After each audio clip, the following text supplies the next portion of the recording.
Les agents de la ville de Lyon en colère, ils dénoncent l'absence de dialogue social. Inauguration aujourd'hui du nouveau centre de maintenance du Citral à Caluire.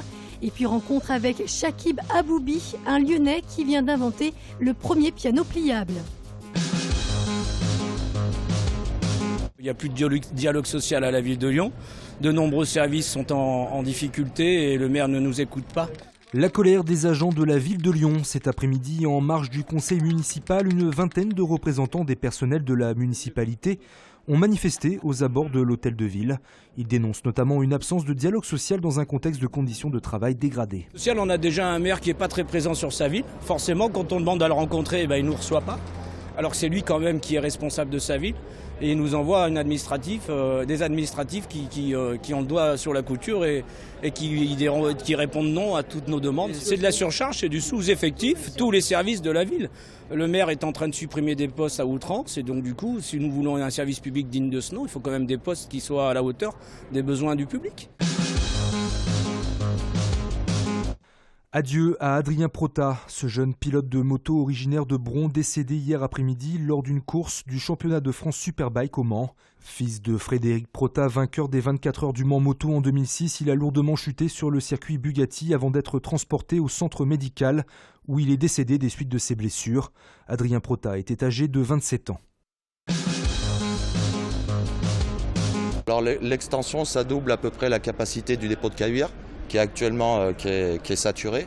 3000 m², c'est la surface de la nouvelle halle du dépôt de bus de Caluire. Une extension qui s'ajoute aux 7000 m² des anciens locaux et qui permettra d'accompagner l'évolution de la flotte. Nous allons augmenter la fréquence des lignes qui sont sur ce dépôt et ça nous permet de pouvoir stocker donc les 25 bus supplémentaires qui vont rouler sur ces différentes lignes. 1,8 million d'euros, c'est le coût de cette halle supplémentaire. Un investissement qui s'intègre dans une hausse globale des capacités d'accueil des dépôts de la métropole. Puisque nous allons à la fois agrandir le dépôt de Mézieux, le dépôt de Saint-Priest pour les tramways et le dépôt de Caluire donc pour les bus. Donc c'est un ensemble sur l'ensemble du réseau, de telle façon à ce que nous ayons directement en prise avec un secteur de ligne des dépôts correspondants. Coup de chapeau aux membres de l'équipe Robolion du Collège Notre-Dame de Bellegarde, qualifiés pour la finale mondiale de la compétition Robotic First. Les jeunes Neuvillois que nous avions rencontrés en février dernier en pleine préparation de leur robot ont réussi à se distinguer parmi les 48 équipes en lice ce week-end à Montréal. Ils iront donc à Saint-Louis aux États-Unis pour tenter de décrocher le titre mondial du 26 au 29 avril. Tel un retable, vous l'ouvrez comme ceci. Et des charnières, en fait, vous permettent de pouvoir se faire juxtaposer les parties extérieures à la partie centrale. Ni le son, ni son apparence ne le distinguent à première vue des autres pianos. Et pourtant, il s'agit bien là d'une véritable prouesse technologique. Phoenix, c'est son nom, est le premier piano pliable. À l'origine de cette idée, Chakib Aboubi, qui souhaitait au départ simplement pouvoir transporter plus facilement son instrument. Une idée qui est vite devenue un projet un peu fou. Je ne pouvais même pas imaginer qu'on soit en mesure de réaliser cette performance. Il a fallu réaliser un châssis en aluminium, des charnières innovantes, donc en collaboration avec des laboratoires en matériaux et structures.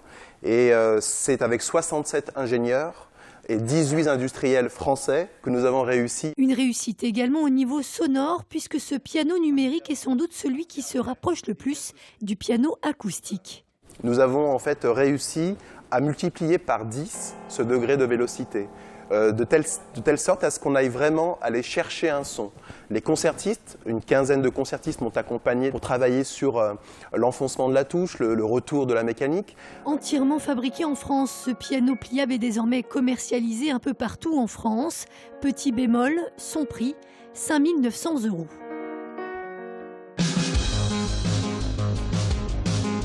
La bonne opération du Loup ce week-end. Dans le choc des promus samedi soir au Matmut Stadium, les Rouges et Noirs ont corrigé la lanterne rouge Bayonne 52-7. Une victoire avec bonus offensif à l'issue d'une rencontre maîtrisée de bout en bout par les hommes de Pierre Mignoni.